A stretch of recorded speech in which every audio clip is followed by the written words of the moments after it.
பிரியமானவர்களே, இயேசு கிறிஸ்துவின் நாமத்தில் உங்களுக்கு என் அன்பின் வாழ்த்துக்கள். நீங்கள் எல்லோரும் எப்படி இருக்கிறீர்கள்? கிறிஸ்து இயேசுக்குள் சந்தோஷமா இருக்கிறேன்னு நான் விசுவாசிக்கிறேன். இந்த நாளில் கூட தேவனுடைய வார்த்தை 14 சங்கீதம் 20ஆம் அதிகாரம் 5ஆம் வசனம் உங்களுக்காக நான் வாசிக்கிறேன். நாங்கள் உமது ரட்சிப்பினால் மகிழ்ந்து எங்கள் தேவனுடைய நாமத்திலே கொடியேற்றுவோம். ஹல்லேலூயா. பிரியமானவர்களே, இன்றைக்கு உங்களுடைய வீடுகள் மேல ஒரு கொடி ஏற்றப்பட போகிறது. என்ன கொடியா? வெற்றியின் கொடி. அந்த வெற்றியின் கொடி உங்க வீடுகள் மேல ஏற்றப்பட்ட மாதத்திலே உங்க உள்ளமெல்லாம் எப்படி ஆக போகுதுன்னா மகிழ்ச்சினால் நிரம்ப போகுதா. ஹல்லேலூயா. பிரியமானவர்களே, பாருங்க, வேதத்துல ஒரு தேவ மனிதர், ஒரு யுத்தம் நடக்கிறது.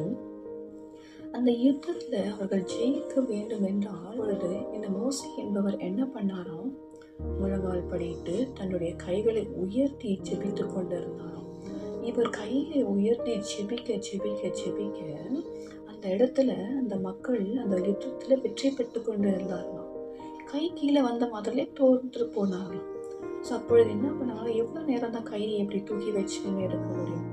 அதனால என்ன பண்ணாங்களாம், 2 கற்களை சப்போர்ட்டா வைத்து நிரந்தரமா அந்த யுத்தத்துல இஸ்ரவேல் மக்களுக்கு முழுமையான வெற்றி கிடைக்கிற வரைக்கும் அந்த கல்லை வைத்து அந்த கல்லின் மேல அவர் கைகளை உயர்த்தி அவர் ஜெபித்து கொண்டு இருந்தாராம். அந்த கல் யாரை குறிக்கிறது தெரியுமா?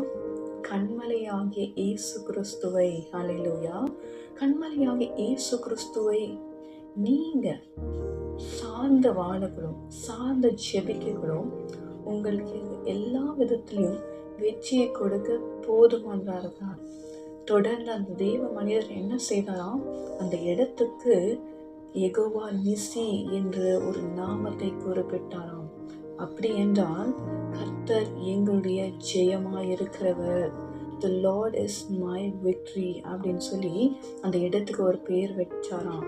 இன்றைக்கு உங்களுடைய வீடுகளில் கூட தேவனாகிய கர்த்தர் ஜெய கொடியை நாட்ட போகிறார்.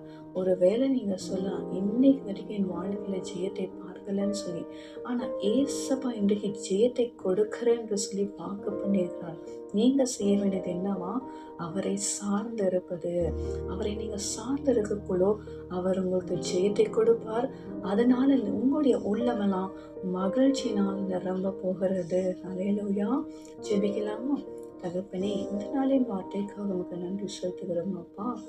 அவங்களோட பிள்ளைகள் ஒரு வேலை இன்ன வரைக்கும் நான் ஜெயத்தை பார்க்கவில்லை என்று சொல்லி அவர்கள் கலங்கி இருக்கலாம் அப்பா. இன்றைக்கு உங்களோட பிள்ளைகளோட வாழ்க்கையில, அவர்கள் குடும்பத்துல, அவர்கள் வேலை செய்கிற இடத்துல எல்லா நிலையிலும் ஒரு கொடியை ஏற்றுங்க, ஜெய கொடியை ஏற்றுங்க. அவர்கள் ஜெயத்தை பெற்றுக்கொள்ளும்படி, ஜெயத்தை காணும்படி ஒரு அதிசயமான அற்புதமான காரியத்தை அவங்க வாழ்க்கையில செய்து மகிழ பண்ணுங்க. இயேசு கிறிஸ்துவின் நாமத்தில் ஜெபிக்கிறோம் நல்ல பிதாவே. ஆமென்.